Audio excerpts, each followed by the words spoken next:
Au sud de Hue et sur 700 km, la route longe la mer, escaladant bientôt le col des Nuages, le bien nommé.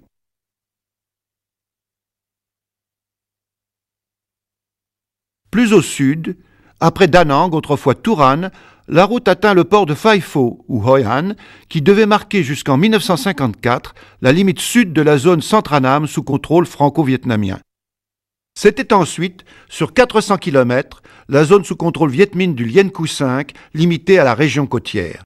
L'intérieur, avec la côte depuis le cap Varela jusqu'à la limite de la Cochinchine, constituait le territoire du Sud-Annam et Plateau PC à Nha Trang.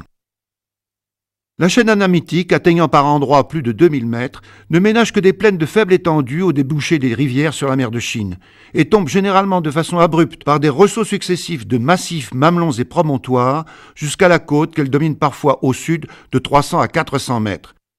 Le rivage se présente donc tantôt sous l'aspect d'étroites plages de sable blanc, tantôt sous la forme d'une côte rocheuse battue par les vagues.